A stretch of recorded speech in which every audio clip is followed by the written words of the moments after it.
Esse é o Mundo em Revolução e nós vamos falar agora sobre a situação na Ucrânia, hoje dia 26 de abril de 2024, 8 horas da manhã aqui no Rio de Janeiro, 2 horas da tarde lá em Kiev, no momento que eu gravo esse vídeo, e tivemos mais um dia muito calmo, sem ataques de drones dos russos contra os ucranianos, nem dos ucranianos contra os russos, né? A falta de ataques por drones pelos russos, isso é indicativo de que eles perceberam que as defesas antiaéreas ucranianas já estão recompostas, ou seja, que um ataque pequeno não faria sentido. Quer dizer que eles vão parar de atacar? Evidentemente não. Eles estão juntando mísseis, juntando drones para fazer um grande ataque na expectativa de sobrecarregar a defesa ucraniana. E a defesa ucraniana já está recomposta porque já recebeu o material desse novo pacote de ajuda americano? Também não. Ainda está chegando o pacote, deve chegar nos próximos dias, mas ainda não chegou o essencial. Só que, veja, a Ucrânia precisava racionar a munição que tinha, porque não sabia quando que esse pacote chegaria. Agora que já existe uma data para chegar a ajuda, eles podem entrar mais agressivamente no que sobrou aí de mísseis de defesa antiaérea, e com isso os russos já perceberam que não teriam condições de fazer ataques com sucesso por aqui, né? Isso é uma excelente notícia. Na linha de frente, nenhuma grande novidade, com exceção de dois pontos que são preocupantes aqui. Krasnohorivka, os russos conseguiram avançar e chegar numa fábrica de tijolos que tem aqui.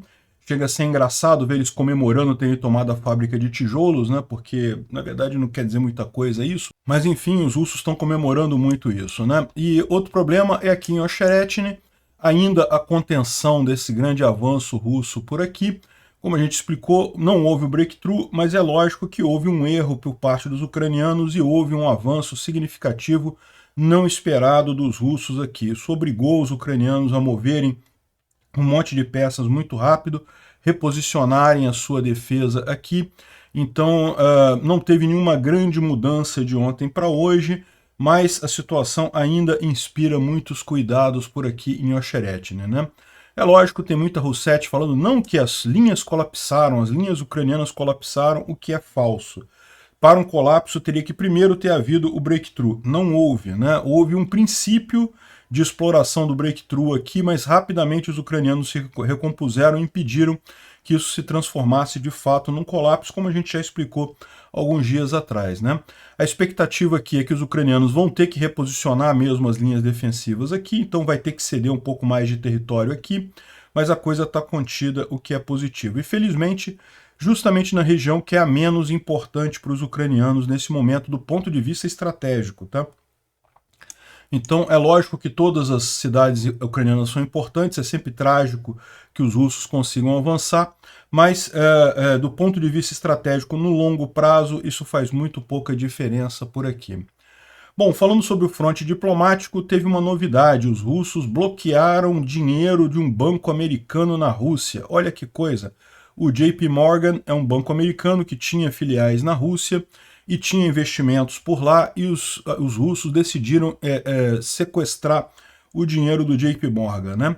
Aí estão as Roussettes falando que tá vendo aí, os Estados Unidos fez isso e coisa e tal, e sequestrou o dinheiro dos russos, agora os russos vão sequestrar o dinheiro dos americanos, se deram mal, né? Só que tem alguns problemas com essa história, né? A primeira delas é a hipocrisia, porque a verdade é que os russos falaram, as Roussettes estavam falando aí que não, que os americanos tirarem dinheiro dos russos, isso vai tirar a credibilidade do sistema bancário americano, vai prejudicar a moeda americana, vai ser uma coisa muito ruim, não sei o que lá. Os russos fizeram a mesma coisa do outro lado, né? Mas tem outras diferenças que são mais impressionantes ainda, né? Primeiro, o tamanho é muito menos que os americanos conseguiram sequestrar do governo russo fora da Rússia. E segundo, o fato de que esse dinheiro que era gerenciado pelo JP Morgan é dos próprios russos, né? Não havia reservas americanas na Rússia, como havia reservas russas nos Estados Unidos, né? Muitos países, inclusive o Brasil, inclusive a Rússia, mantêm suas reservas em bancos americanos simplesmente porque é mais seguro. Mas ninguém mantém reservas internacionais na Rússia justamente porque é inseguro, né? Então, esse dinheiro do JP Morgan que tinha ali era dinheiro dos russos, dos correntistas russos que usavam o banco na Rússia. Ou seja, o governo russo sequestrou dinheiro de russos. A verdade é essa. Vamos falar sobre esses e outros assuntos em detalhes. Essas notícias foram sugeridas por Rombo, programado para taxar, Velho Virgem e várias outras pessoas. Obrigado aí ao pessoal que sugeriu notícias lá no nosso site, no wrevolving.com, e obrigado a você que está assistindo o nosso vídeo. Se você gosta do nosso conteúdo, por favor, deixa o seu like e se inscreva aqui no canal, né? Pois bem, não teve nenhum ataque de drone suicida, mas teve 2 drones derrubados pelos ucranianos, 2 drones de vigilância russos, um Zala e um Orlan 10. Os 2 foram derrubados aí de ontem para hoje, né? Esses drones são drones de vigilância que ficam em alta altitude vigiando a terra, né? Bom, infelizmente Kharkiv foi alvo daquelas bombas planadoras. Os russos lançaram aqui com aviões bombas planadoras aqui em Kharkiv e infelizmente atingiram áreas residenciais. Um garoto de 4 anos e garotas de 5 e 16 anos e uma mulher de 52 anos foram feridas, né? Muito triste isso daqui. Destruição em área civil, mais uma covardia russa absurda, né? Aqui também em Kherson, também vítima de bombas planadoras. Além disso, teve um míssil S-300 com fragmentação que foi mandado pelos russos contra a cidade de Balaklia, aqui essa cidade aqui na região de Kharkiv, contra trabalhadores que estavam trabalhando numa linha férrea aqui. Infelizmente, 3 trabalhadores da empresa férrea ucraniana acabaram sendo mortos e teve vários feridos, 11 feridos aqui em Balaklia. Munição cluster contra civis trabalhando numa ferrovia, para você ver o absurdo do que aconteceu, né? Bom, os ucranianos, na verdade a inteligência ucraniana, o GUR, queimou um helicóptero K-32, que é um helicóptero de múltiplo propósito. Ele é usado para evacuar feridos de zonas de guerra, para levar coisas logísticas e coisa e tal. Ele foi queimado lá no Aeroporto Internacional de Moscou, em um dos aeroportos internacionais de Moscou, né?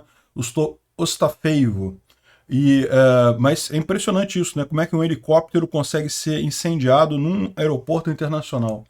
Tá aqui a prova disso, eles mandaram o vídeo mostrando aqui o helicóptero pegando fogo. Eles devem ter jogado algum coquetel molotov, alguma coisa aqui. É lógico, o cara não pode ficar esperando todo o helicóptero queimar, que dá para ver que pegou fogo em bastante coisa aqui. Mas quando o fogo pegou, o pessoal tem que vazar dali antes né, porque certamente vai atrair a atenção dos guardas ali, né? Ou seja, mais uma sabotagem ucraniana com sucesso, bem dentro da Rússia, bem dentro de Moscou, isso daqui, né? Bom, falando sobre a linha de frente, esse vídeo aqui do Aydin tá muito engraçado. Aydin, para quem não sabe, é uma russete, né? Um americano que é frustrado da vida, que por algum motivo apoia os russos. E aí ele fala aqui, olha só, um ataque o russo na zona industrial de Krasnohorivka e coisa e tal. E a Astraintel aponta um negócio curioso, né? Que começa com 4 tanques, depois aí tem cortes no vídeo, né? Vários cortes. Aí depois tem 3, depois tem 2, depois tem 1. Vai só sumindo os tanques russos. Mas a verdade é que os russos avançaram na área industrial de Krasnohorivka, tá? Então começa aqui com 4 tanques, aqui já tem 3, aí 3, aí agora 2, aí depois tem outro corte aqui, já aparece só um lá na frente, aqui tem 2. Umzinho só no final e pronto, tá destruído. Não sobrou nada no final das contas, né? Mas é aquele negócio, eles destroem muita coisa, mas acabaram avançando de fato aqui na região industrial de Krasnohorivka. Eles tomaram uma fábrica de tijolos que tem aqui em algum lugar por aqui.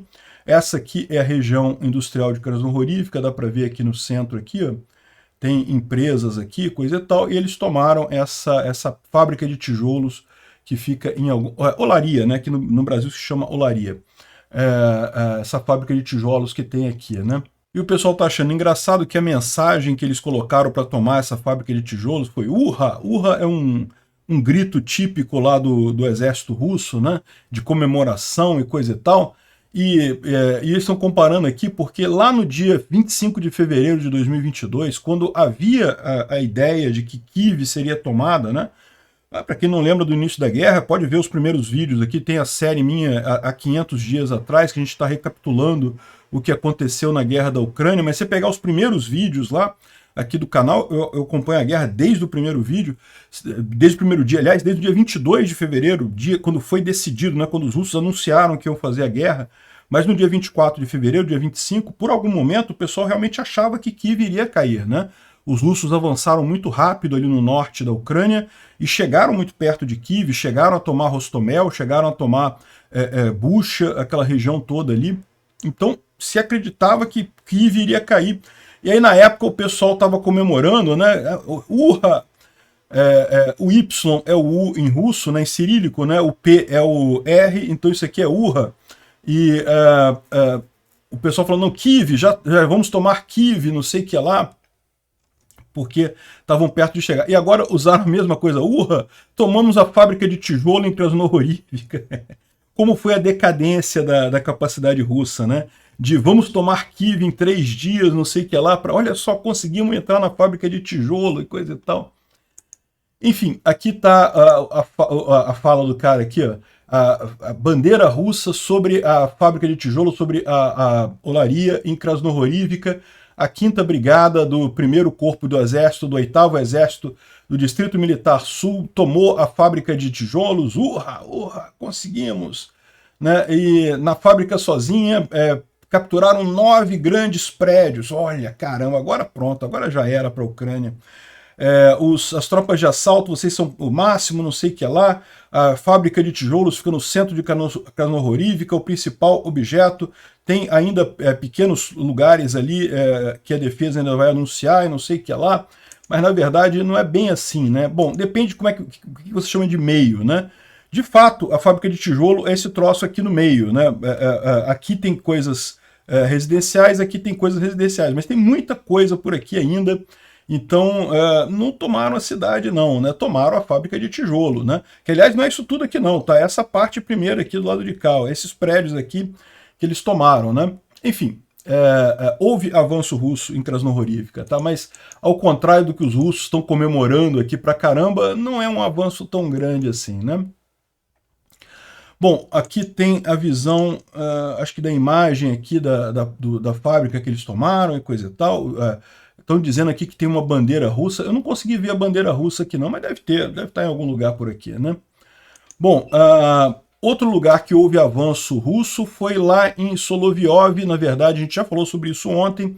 Esse avanço aqui está sendo registrado agora, mas a gente já falou sobre isso ontem, né? Que os russos tinham nesse avanço aqui em Ocheretny, eles tinham também avançado aqui em Solovyov, isso era esperado. O fato deles terem conseguido vencer as primeiras defesas ucranianas aqui, né?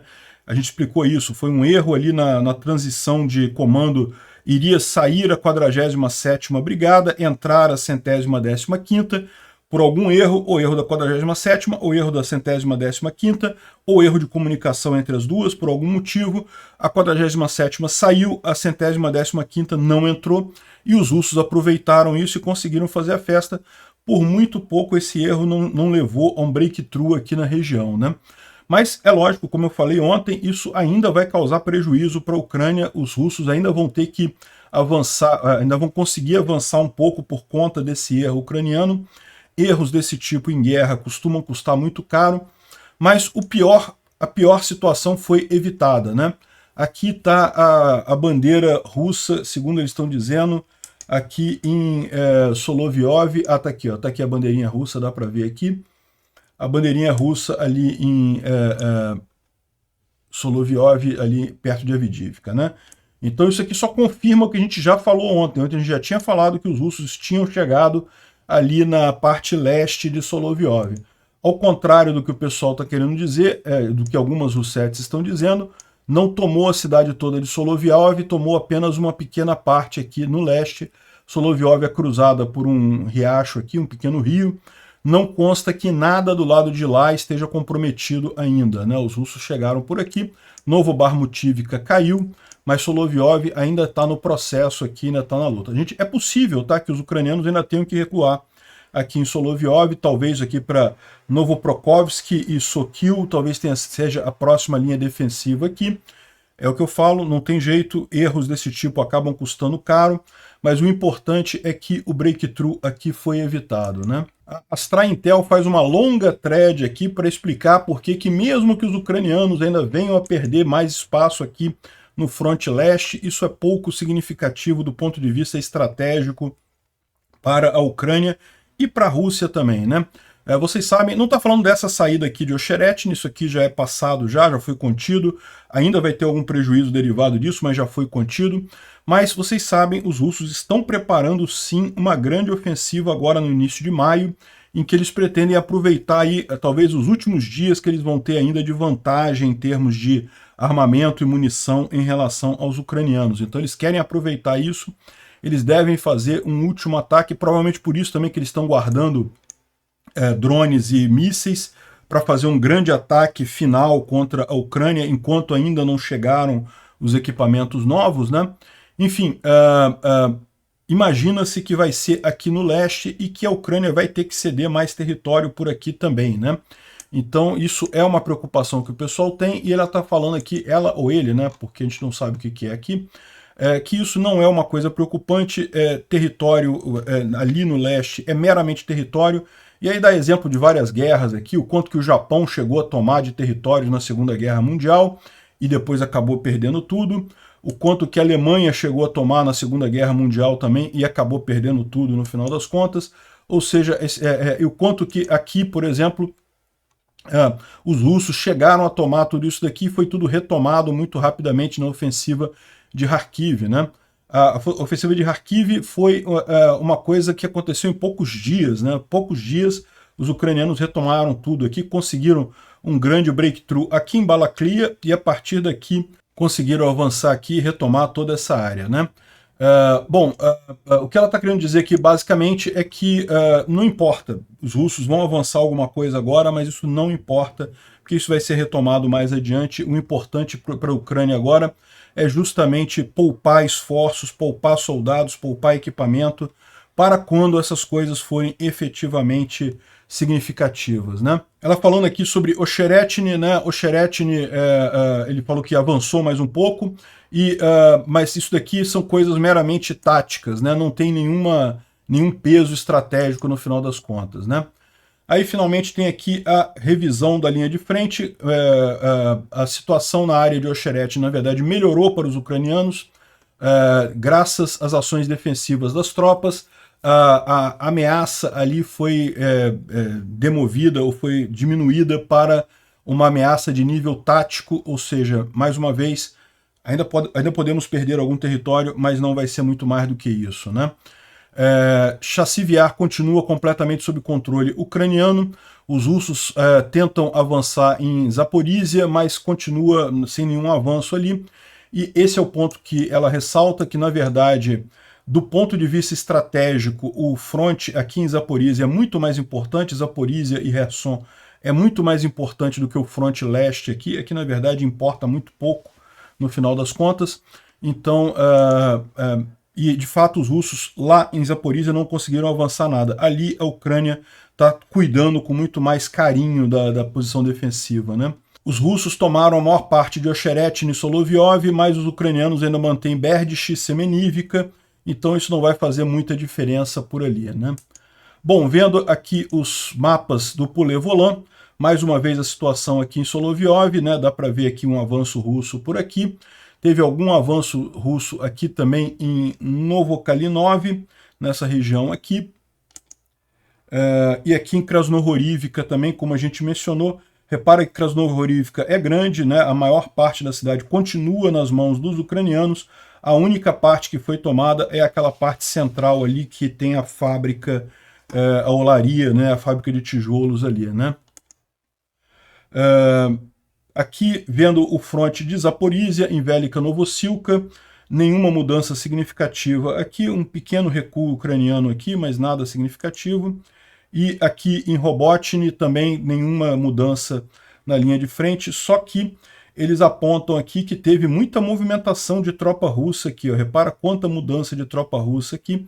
É possível que os russos tentem nos próximos dias algum avanço nessa região aqui de Robotny, né?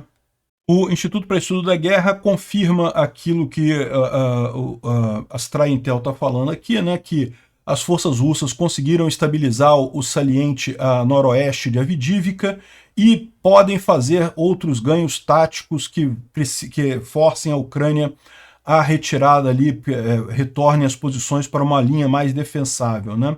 Então eles também estão esperando que os russos ainda vão avançar mais um pouco ali em Ocheretny, mas nenhuma coisa catastrófica por aqui, eles explicando isso daqui. Fora isso, não tem nenhuma grande novidade por aqui, né? Bom, hoje, 26 de abril, é o 38º aniversário do acidente nuclear de Chernobyl. Para quem não lembra disso, para quem não sabe o que aconteceu em Chernobyl, eu recomendo uma excelente série da HBO Plus. A HBO Plus fez uma série muito boa sobre Chernobyl e, é lógico, é ficção, não é uma série historicamente acurada, né? Ela tem algumas liberdades poéticas, mas ela conta basicamente os eventos que aconteceram ali em Chernobyl de uma forma bastante fidedigna e ressaltando, né, o absurdo que foi a União Soviética tentando esconder esse tipo de acidente, o pior acidente nuclear de toda a história da humanidade aqui em Chernobyl, né? E outra coisa muito ruim nessa história toda, é que muito pouca gente sabe, é que antes desse acidente em Chernobyl, teve um acidente também em Kistin, em 29 de setembro de 57, portanto bem antes do acidente em Chernobyl. Isso aqui foi no início do programa nuclear russo, quando eles estavam desenvolvendo ainda os reatores nucleares, e isso foi um reator que era usado para a produção de plutônio, né? Reatores nucleares podem ser usados para gerar energia elétrica, para um monte de coisa, e um efeito colateral deles é gerar plutônio.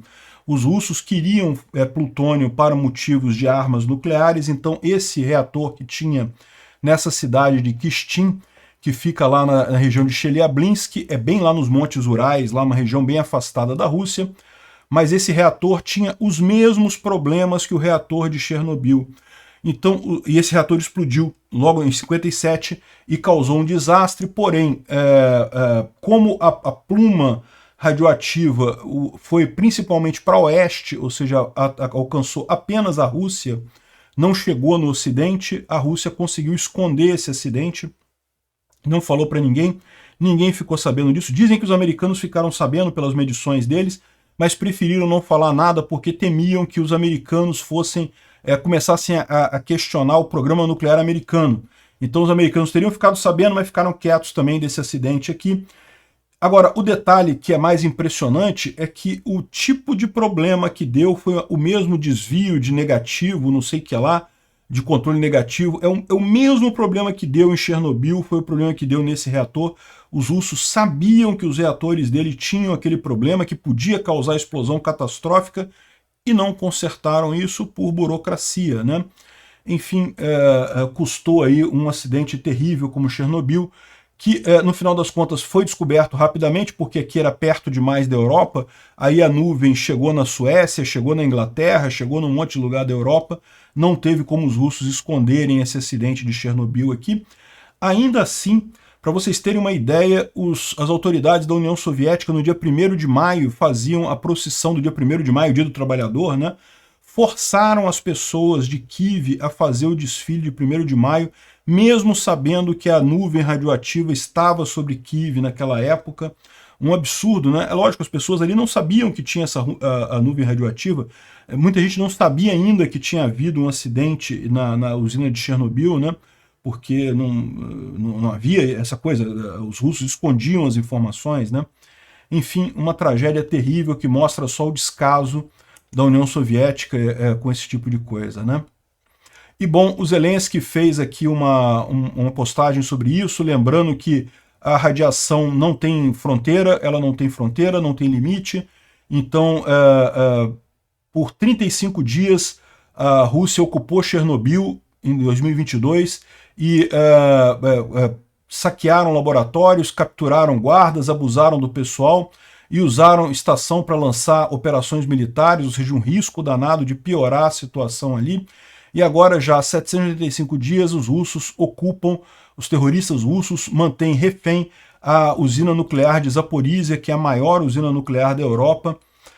Um absurdo isso, o mundo inteiro deve pressionar a Rússia para liberar a usina nuclear de Zaporizhia, para ela retornar ao controle ucraniano e assim evitar maiores tragédias ali na região, né? Lembrando que, como ele está dizendo aqui, radiação não tem fronteira, né? Se os russos fizerem uma lambança ali em Zaporizhia, não vai afetar só a Ucrânia, não. Bom, uma coisa que chamou muita atenção foi que os russos congelaram ativos do maior banco americano, né, do JP Morgan, né? Aqui está falando a RT com todo orgulho, né? Não, porque congelamos ativos do JP Morgan. É curioso, né? As Russettes falavam não, que esse negócio de congelar ativo, isso vai prejudicar os Estados Unidos porque quebra a confiança nos bancos americanos e não sei o que lá. E, meu amigo, não tem essa não, porque a confiança nos bancos americanos ainda é muito maior do que a confiança em qualquer outro banco do planeta Terra, né? Ah, vamos tirar o dinheiro dos bancos americanos e vamos colocar onde? No Brasil? Na Rússia? Na China? Não tem outro país para botar, né? Realmente os Estados Unidos e a Europa ainda são os lugares mais seguros para quem quer armazenar grande quantidade de dinheiro. Então, essa história de que as sanções americanas, a tomada de ativos russos, vai prejudicar a confiabilidade nos bancos americanos, é idiotice, até porque também essa tomada de ativos russos é claramente uma resposta a uma agressão russa. Então, os outros países não só vão manter os ativos lá, como vão ficar devidamente educados sobre a questão de que, se inventarem de fazer invasões absurdas a países vizinhos, vão estar perdidos nessa história, né? Mas o mais engraçado não é isso daí não, né? Essa hipocrisia das Russettes de dizer que não, confisco de dinheiro é ruim, não sei o que lá, e eles vão lá e fazem a mesma coisa, né? O problema é que o valor foi muito menor do que o que foi pego pelos americanos e era 100% de ativos de russos. Ou seja, o governo russo confiscou os ativos do JP Morgan na Rússia. Os clientes que eles tinham ali eram russos, ninguém de fora da Rússia investia dinheiro no JP Morgan da Rússia. Os americanos não tinham dívida americana guardada no JP Morgan da Rússia. Ninguém é maluco de fazer isso, né? Ou seja, no final das contas, eles tiraram dinheiro dos próprios russos, né? Os russos que tinham conta no JP Morgan, a conta está congelada, foi tudo para o governo russo, né? Só lamento isso daí. Bom, um gráfico bem interessante aqui que mostra como é muito maior a efetividade dos drones ucranianos contra os russos, né? Isso daqui é a perda de russos devido... em vermelho é a perda de equipamento russo devido a qualquer meio, a outros meios, e em azul o que é devido a drones suicidas ucranianos, né? Então repara que no início aqui a maior parte, os drones eram uma parte muito pequena, mas rapidamente começaram a crescer e crescem cada vez mais. Cada vez mais os drones são fundamentais na destruição de equipamento russo. Do lado da Ucrânia, você tem uma situação diferente. Também começou com a maior parte não tendo a ver com drones propriamente ditos e sendo quase tão grande quanto os russos aqui. Mas rapidamente os drones ganharam espaço, né, mas estacionaram, não conseguem crescer muito. Então a quantidade de equipamento russo destruída, equipamento ucraniano destruída pelos russos, continua pequena, né? O motivo disso, como eu expliquei para vocês, é que os russos tendem a fazer produção em massa desses drones. Com isso, os drones são todos iguais e com isso os ucranianos conseguem sistemas de defesa eletrônica muito fáceis de parar os drones russos, né? Então, acabou sendo pouco efetivo os drones suicidas russos em comparação com os drones ucranianos. Os ucranianos têm milhares de oficinas que fazem drones diferentes, então os sistemas de defesa eletrônica russo, né, de detecção e derrubada de drones russos, acabam tendo muito mais dificuldade de agir com isso. É o valor da descentralização nisso daqui. Bom, uma boa notícia, 70% da infraestrutura de energia danificada pelos russos no ataque a Kiev foi restaurada, segundo as autoridades, tá? A principal usina que tem ali, a gente falou, a usina termoelétrica que tem no sul de Kiev, foi realmente totalmente destruída.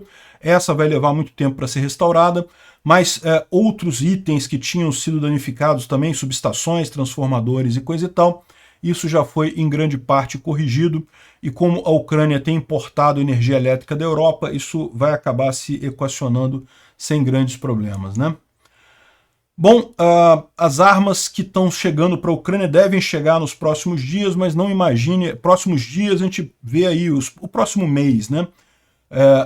O pessoal está falando aqui que muitas das armas já estão na Polônia e podem ser entregues em poucos dias em termos de logística militar, um mês, 2 no máximo, né? E, além disso, os Estados Unidos anunciou um contrato de 6 bilhões em armas contratadas para a Ucrânia. Mas tem que prestar atenção. Duas coisas aqui. Primeira coisa, que aqui fala em Patriots. Isso depois foi desmentido. Não vai ter Patriots neste pacote contratado aqui, né? Espera-se que tenha Patriots de outra forma, não nesse pacote aqui. Mas outra coisa, é 6 bilhões em contratação de novas armas, ou seja, isso é coisa que deve chegar na Ucrânia daqui 2027, 2028, lá para frente, né? Porque é como funciona o mercado de armas. Quando você vai num fabricante de armas e contrata armas, eles não têm isso em estoque, você manda fazer, ou seja, eles vão construir aqueles equipamentos e aí daqui a 1 ano, 2, 3 anos é que vão entregar isso daí. Então é um pacote importante, não tenha dúvida, é algo que vai chegar, mas é justamente aquela parte do pacote de ajuda que eu falei para vocês que é para chegar no futuro, não vai ser uma coisa rápida agora, né? Bom, agora que os Estados Unidos está mandando o ATACMS de longo alcance de 300 km, eles estão também pressionando a Alemanha para fazer um movimento similar com o míssil Taurus, né? Lembra, o Olaf Scholz não queria ser o primeiro a enviar armas de longo alcance para a Ucrânia, mas agora que os Estados Unidos já mandou essas armas, por que eles não mandam também o Taurus, né? O Taurus tem uma vantagem grande, ele é mais direcionado para derrubar pontes, então para o uso na ponte da Crimeia, o Taurus seria melhor do que o ATACMS, né? Vamos aguardar isso daí, mas é uma boa. Agora tem um bom argumento para o Scholz mandar o Taurus para a Ucrânia. Outra boa notícia, o parlamento suíço vai votar uma ajuda de 5,5 bilhões em ajuda para a infraestrutura ucraniana, né? E isso está dentro de um pacote militar que está sendo votado lá no parlamento. Ainda não foi aprovado não, tá? Mas vai ser votado isso daí. Passou pelos comitês e coisa e tal, agora só falta a votação. Isso é uma coisa muito positiva, porque vocês sabem, a Suíça tende a ser um país neutro, evita entrar em guerra, mas essa ajuda é para infraestrutura e, de qualquer forma, é uma ajuda muito importante para a Ucrânia, né? Bom, no vídeo de ontem, eu acabei cortando o vídeo quando eu cheguei nessa notícia, porque eu vejo que o vídeo está ficando muito longo, eu corto ele para não ficar muito longo. Enfim, mas o pessoal reclamou, queria saber dessa notícia aqui, então eu trouxe ela hoje. A Rússia intensifica a perseguição a evangélicos, né? Isso é uma coisa que o pessoal não lembra muito, né? O pessoal gosta de tratar a Rússia como um país que tem liberdade religiosa e coisa e tal, e de fato, católicos e cristãos ortodoxos convivem bem na Rússia e também tem muitos muçulmanos na Rússia. Mas os russos não gostam de evangélicos. Sempre teve uma certa perseguição contra evangélicos lá na Rússia, porque associam muito esses evangélicos aos Estados Unidos, né? Embora uma coisa não tenha nada a ver com a outra, os russos têm acusado os evangélicos de serem espiões americanos, né? A religião evangélica, de fato, ela tem uma certa associação com os Estados Unidos, porque ela é muito forte nos Estados Unidos, né? Realmente uma boa parte dos evangélicos do mundo está nos Estados Unidos, né? E, enfim, isso daí, infelizmente, está tendo esse efeito colateral, né? O pessoal menciona aqui que mais de 600 templos e centros de culto, né, foram destruídos, muitos clérigos, muitos padres foram sequestrados, muitos pastores foram sequestrados. A região de Zaporizhia se destaca, por quê? Porque na Ucrânia é muito comum a religião evangélica na Ucrânia. Lá realmente você tem liberdade religiosa, não tem esse problema. E aqui, ó, autoridades russas em Nova Kakhovka anunciam que igrejas com conexões americanas ou ocidentais não têm direito de existir e coisa e tal, né? Ou seja, é uma perseguição muito grande. E um alerta importante, isso não é o que a Ucrânia faz com a Igreja Ortodoxa, tá? Por quê? A Igreja Ortodoxa é muito forte na Ucrânia. A principal religião da Ucrânia é a religião cristã ortodoxa. Só que o que tem nesse caso é o patriarcado de Moscou, que é combatido pelos ucranianos, porque de fato é usado para espionagem, para um monte de coisa lá na Ucrânia, né? Agora, o patriarcado de Kiev, né, o patriarcado ucraniano, a Igreja Cristã Ortodoxa Ucraniana, a fé ortodoxa é perfeitamente permitida, existe lá em um monte de lugares, e o que está acontecendo é justamente isso. A maior parte das igrejas ortodoxas cristãs lá na Ucrânia está migrando do patriarcado de Moscou para o patriarcado na própria Ucrânia, né?